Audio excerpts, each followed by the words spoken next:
I found myself in this survival mode, newly single mother. Where do you go make money?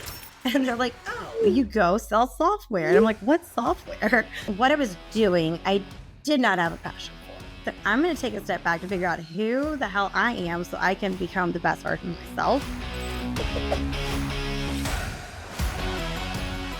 Hello, everybody. Welcome back to the Do Hard Things podcast. I'm your host, Gabe Lullo. I am super excited to be introducing our guest today. She is the founder of her own company. She's been an advisor and for go-to-market for many companies that we all know, like, and trust, and we're really happy that she's here. She's also a friend of the company, and she has been working with us over the last 12 months in our partnerships and our development and in our go-to-market, and her advice has been quintessential in our success. So I'm really pumped to have you on, Amelia Taylor. Welcome to the podcast. Thank you for having me. So let's just share real quick that I came to you and said, Gabe, I want to be on your podcast. You know, some of the funniest things that have happened to me and the best relationships that have happened have literally been me going to people that I've been like, I like your podcast. I like the guests that you have. I resonate with it. Can I be on it? And so I'm like, yeah, we're doing this. Let's do it. And when you said yes, I was like, oh, I love it. So I'm excited to be here. Absolutely. I'm excited to be here too. I know we have kids. I know your kids are home right now from school. Mine's going to be popping in here in about a half an hour. So we may have some fun featuring guests on this podcast too. It's going to be great. Yep. Making all the families and the parents out there feel like everything's okay in life. Or it's not. Exactly. Yeah, I mean, like, it's funny, like, you know, I remember, and I want to hear your origin story, but I remember, you know, going to the office, making sure, like, my shoes were shined, my tie was neat, and, you know, making sure everything was, like, you know, put together. I was worried about what type of, you know, briefcase I had so I can match all the other cool people I was learning to be one day. And now it's kids and T-shirts, and I'm literally wearing shorts and flip-flops underneath my desk right now. So it's pretty crazy where life has been over the last 20 years, right? It is so crazy. And I think about where I was in life and how I kind of jumped into where I'm at now, you know, through different hoops, you know, trying to get to where I want to go a little bit blindly, I would say, because I didn't know what I didn't know, and I didn't know what I wanted either. I found myself in this survival mode of not knowing what I wanted to do, where I was going to go, because I was a newly single mother, 2 little girls, and it was up to me whether we're going to have a bridge or a roof over our heads. Hell or high water, like, I'm putting a roof over me and my kids' heads. We don't have family in Florida, and so it's just us little girl gang. And so I asked some friends, I'm like, hey, where do you go make money? And they're like, oh, you go sell software. And I'm like, what software? You know, literally what software? And they're like, oh, you start as like an SDR. And I'm like, okay. I'm not even gonna, I'm like, no more questions. Let's just go and Google this. And so I applied to a bunch of things. Nothing says sales development representative. It literally just says SDR on some of these applications, these, you know, roles that I'm going after. And no one explained it to me. So 5 months after getting this one role, this one job at this, it was actually an outsourced SDR a shop. It was an amazing company. It was an amazing company. They got acquired. Y'all are better, but there's that. So, side note, little plug. But for 5 months, I did not know what SDR meant. But month 1, during my ramp, I put a cap on everyone's commission. And I thought, what am I doing? Or what do I know that's working so well? So I kind of had to have this whole awareness piece, which has stuck with me very heavily. You know, 90% of what we do is subconscious, right? So being hyper aware is kind of a superpower, I would say. But I started realizing, oh, the people that I'm selling to, these big enterprise, you know, VPs of sales and whatnot, they like to hear themselves talk. So if I ask for feedback, if I don't do something right, then they're going to give it to me. And then if I say, you know, hey, can I try one more time?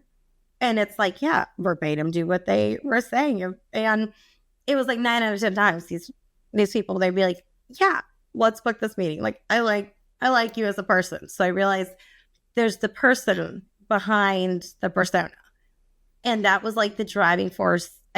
I want to put that all upon like my success thus far, is realizing like there's a person there, not just a persona.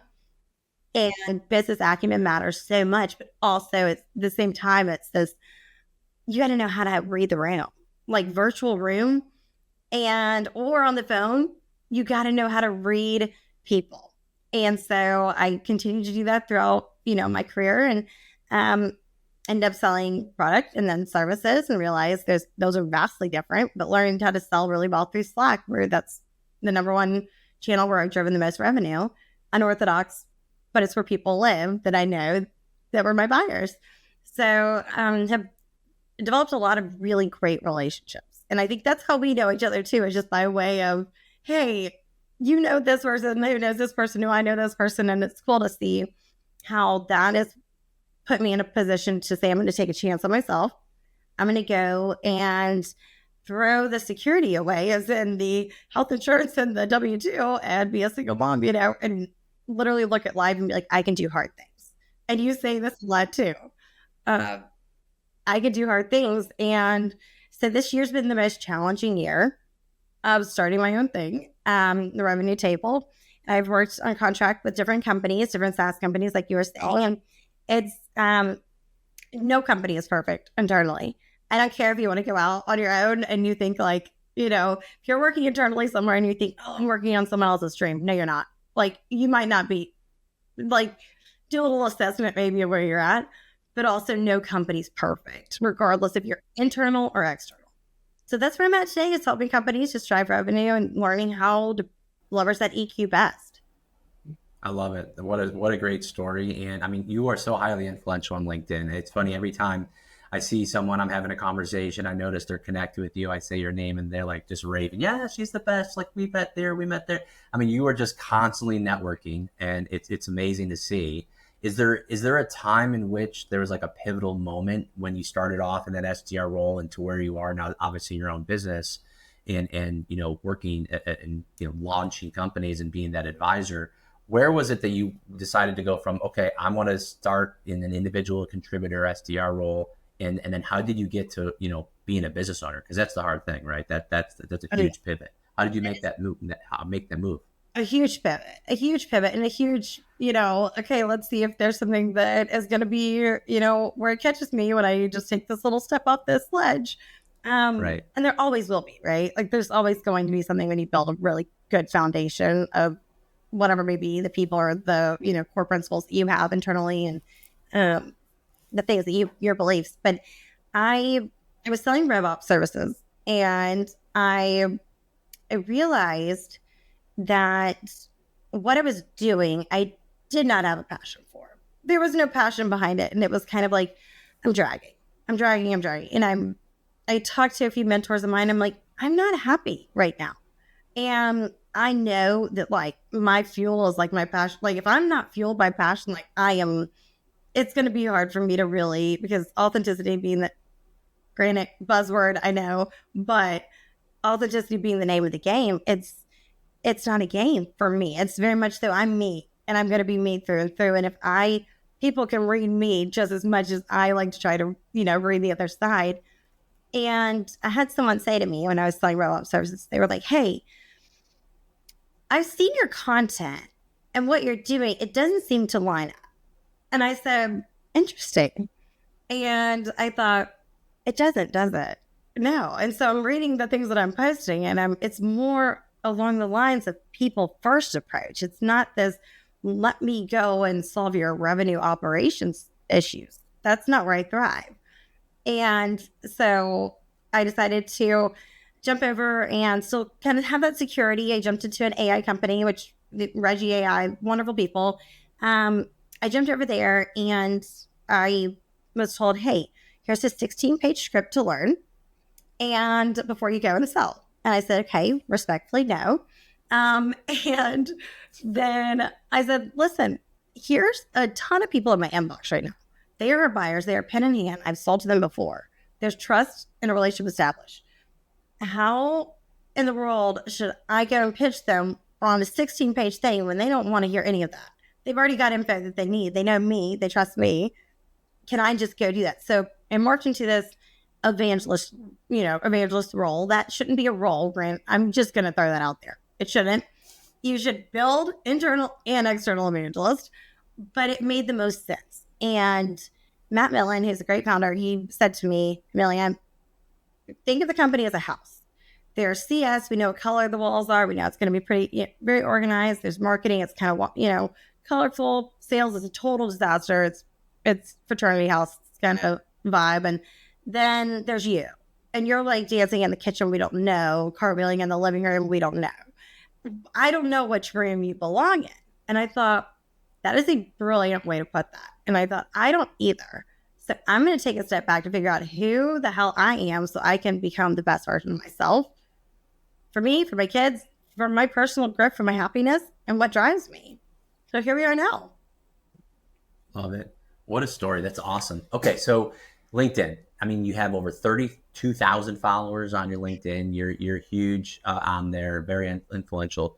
How did you get there? I mean, there's a lot of tools, there's platforms, there's tactics, there's ways that, innovators and influencers like yourself are using to really capture the market on LinkedIn. And I think that's where everyone is going these days. And you've been leading it for a while. What are some things, tactics, or innovations that you can share with our audience that they can start to put into action to have the success you're having in regards to networking and on LinkedIn specifically? I didn't realize that I had as many followers as I did. And I think it's just, I hate even saying that out loud. I really do. It kind of feels just kind of cringy just say it, just because it's like, they're my cyber friends, right? Like, and everyone's a cyber friend until you really meet them in real life. But I realized when I was at the SDR role that I was at, years ago, there was a guy that he was always on LinkedIn. And I'm like, what is that thing? So I was like, teach me what you're doing. What are you doing? Because zero fear, zero pride, ego in the way. Well, there's pride, not ego. But there was nothing in the way of me asking to learn what I don't know. So I go to him and I'm like, what are you doing? Teach me your ways. He's like, well, watch this. So he starts showing me how to like message people, and I'm thinking, what is this thing? What's this like, I don't know, Facebook for professionals. Cool. And he's like, just start posting, see what happens.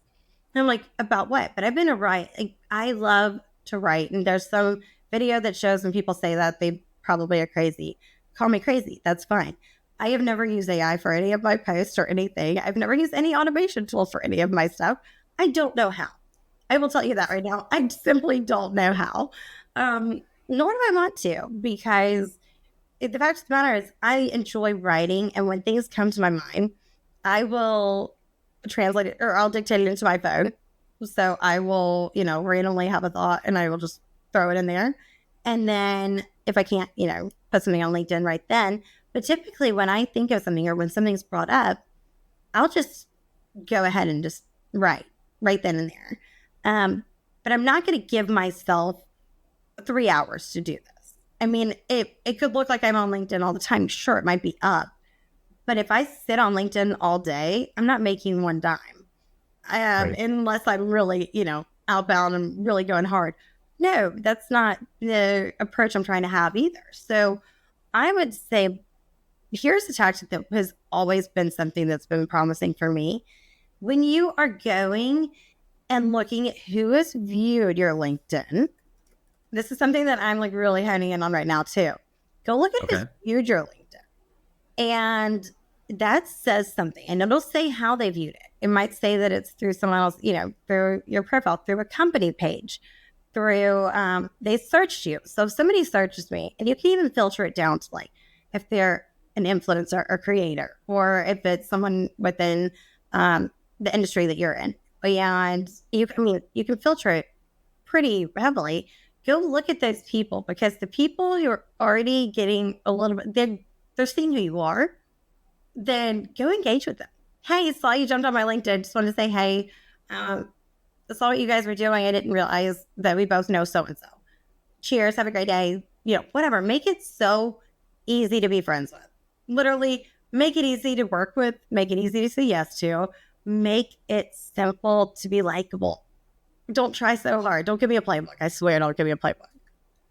Yeah, exactly. I think that's so important. And I'd like you to double down. Here's my question in a moment. But I think people are not really understanding the power of networking when it comes to LinkedIn. I think it's either, maybe it's I'm old or I don't know, but it's either a pitch slap right out of the gates, like, essays of it, like a tutorial of their product, or they're just saying, hi, how can I help you?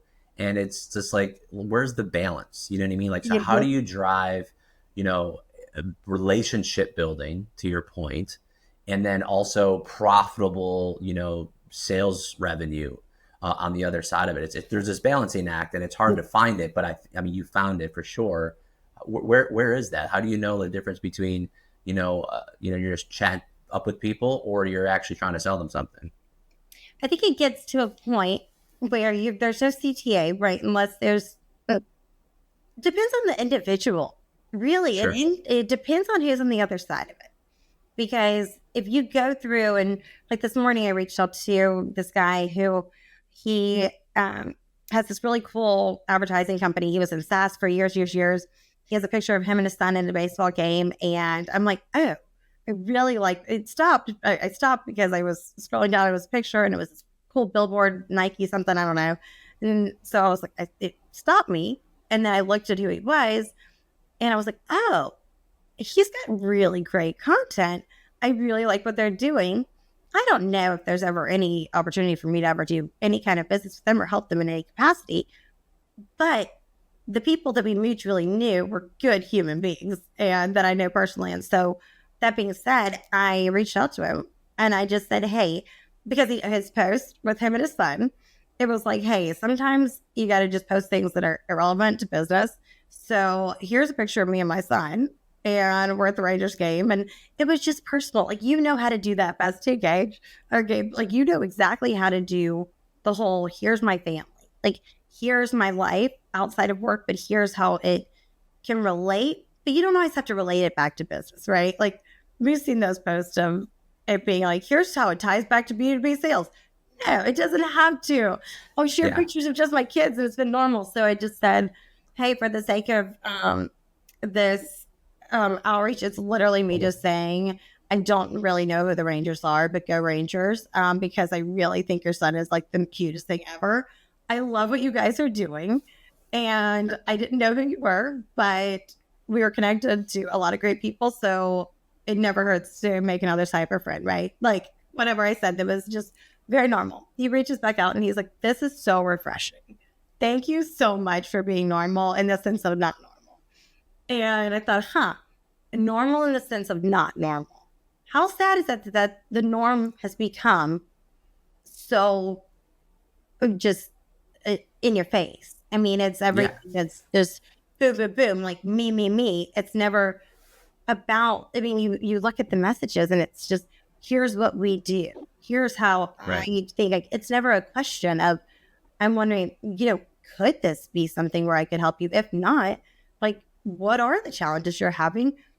Build a powerhouse, people. Like, y'all build a powerhouse of people that you know in each industry, like each, even not industry per se, but in each area of the company. So know a really good rev ops person, know a really good sales ops person, know a really good enablement person. And then when you tag somebody and you're like, oh, I got you. That is not my wheelhouse. That's not my realm. But actually know someone who's amazing. This might be helpful for you. If not, either way, like, just here's the name. Happy to make an intro if you'd like.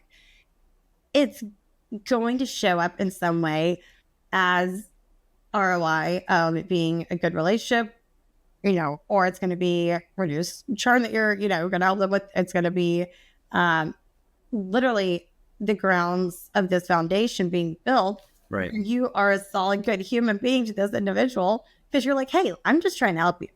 And then they're going to remember you, and it results in this referral recommendation. I mean, it's a beautiful circle that can happen if you let it flourish and blossom. Yeah, but people won't absolutely. right? It's yeah. I mean, I was just on the AI summit as a speaker there, and it's just so funny how binary everyone's philosophy is. Like, all these AI CIOs or CEOs are just saying how we're all going to be replaced with robots, and then there's like you and me out there who was just like, being authentic is the way to go. Human to humans all the way. And now you have a different approach. You don't know how to use AI tools, so it's like, I don't know how to use it, so I just kind of do it the way I won't tell anybody else. But the reality is, the company I worked for is an AI company. Don't tell them that.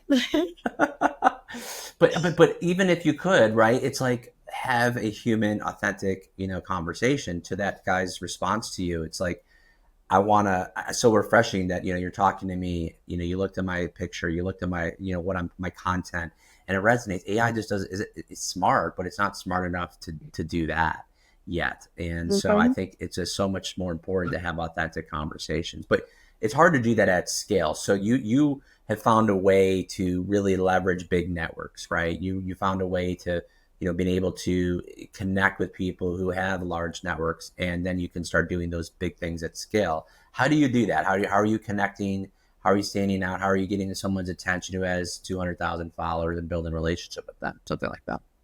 So if there's a green circle by someone's name, that means they're online, right? So Right. and that is something that, so, who told me this? Kevin Dorsey told me this. Katie told me this one time because he goes, Amelia, why in the world are you trying to reach me on LinkedIn? I'm not going to respond right there. He goes, I just taught my class, or the course that you just were in Pavilion. My circle is on right there. You can see the green dot. If I'm right there, reach out to me where I'm active. And it's something that has stuck with me over time. Like, go where the people are. Like, literally go where people are the most active and where they're talking, then go be a peer to them. But the approach that I found that works the very best when it comes to this one-to-one, one-to-many, because the scalability is hard. Like you're saying, it's you can you scale authenticity? I don't think so. Can you fake it? Right. Sure. Is that people are gonna not everything is relevant to everyone. So Right.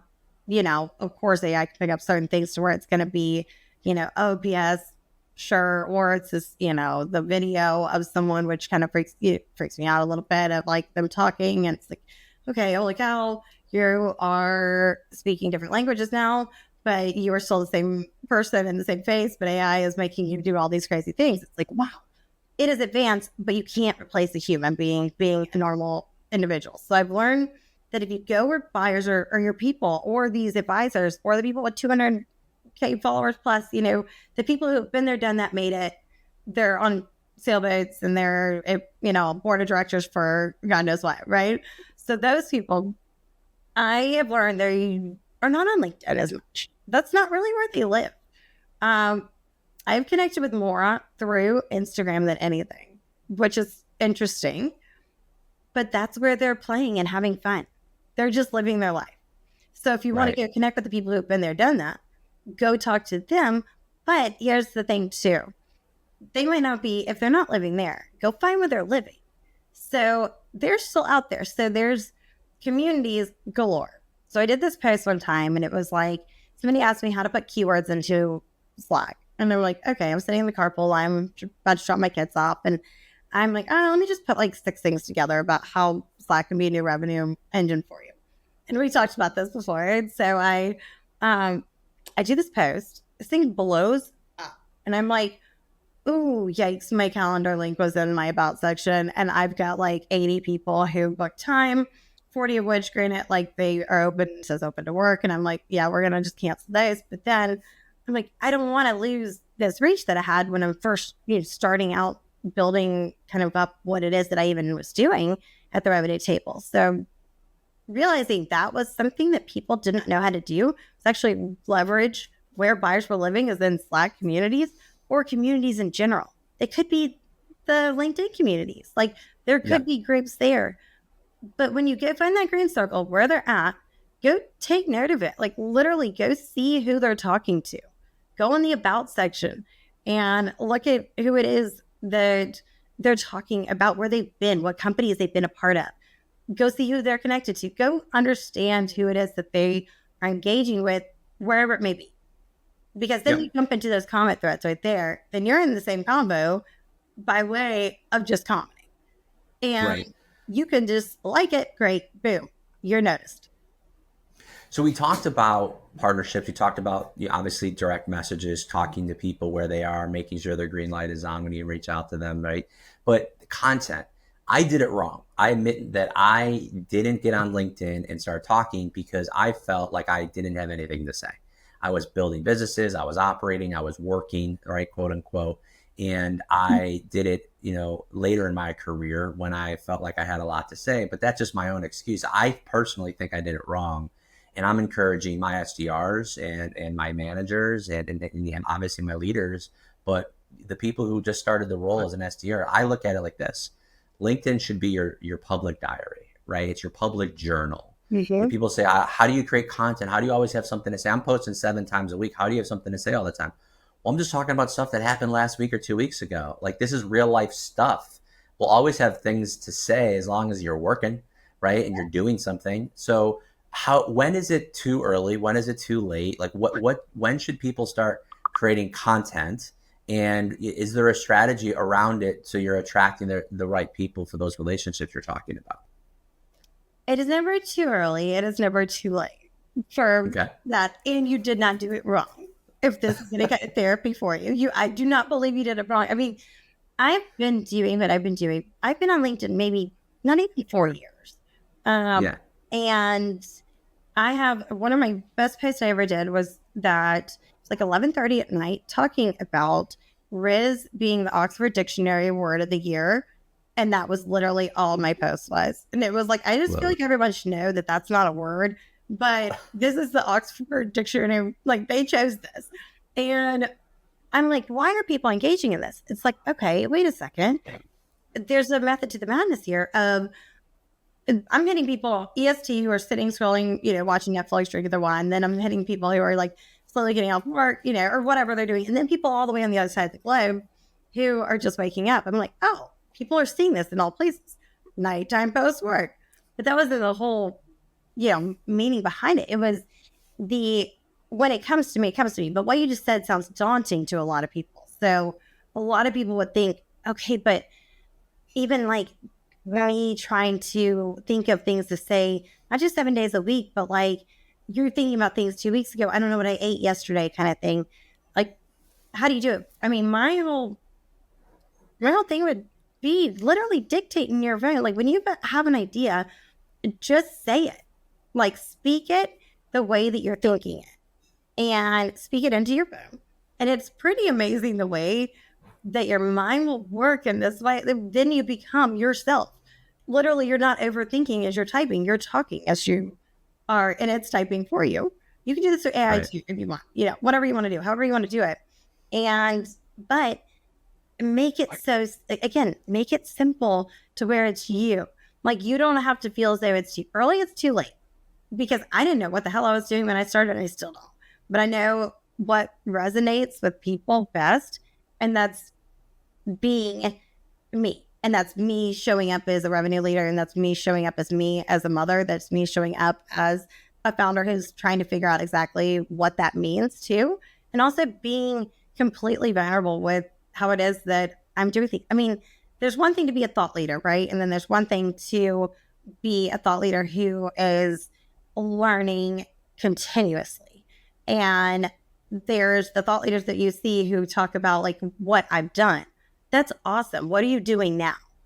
And when you stay relevant in the market today with what you're doing now, people don't know people are so reactive right now because there's so much of everything. Right. And it's a scary time right now for so many people too, because they don't know when you get paralyzed by things. So go find something that just, either if it's like someone else's post, go look at someone else's post. You're like, this is intriguing. Here's my challenge to other people. Go challenge that post in some way. Flip it around in some way and come up with your own kind of idea behind it. Like, well, what if it wasn't that? And your brain starts going. That's something that has worked for me when I'm like, I don't know what I'm about to post about, but I feel it's been a long time. I will look at something and I think, I don't know if I love that you're saying that. Okay, cool. Let me go kind of write something up that's something that's opposite of that. Like, challenge the status quo. Those people stand out. Love it. Amelia Taylor, thank you so much for spending the last 30 minutes with us. You are awesome. We're a huge fan of yours. How do people get a hold of you? I'm assuming it's LinkedIn, but I don't want to guess. It is LinkedIn. It is. I'm trying to grow my Instagram out, but I'm not great at it yet. I'm trying to learn that kind of realm, but LinkedIn for sure. Shoot me a message. I'm pretty good with my inbox, actually, surprisingly. So, yeah, would love to continue helping people just learn the EQ side of really developing and growing relationships in the very best way. wherever the community is where their buyers are living. So, Gabe, you're wonderful. You're great. I am such a fan of y'all's. Everyone needs to go use Alley. That's all I got to say. And thank you so much for having me. Thank you, Amelia. Appreciate your time. Thank you.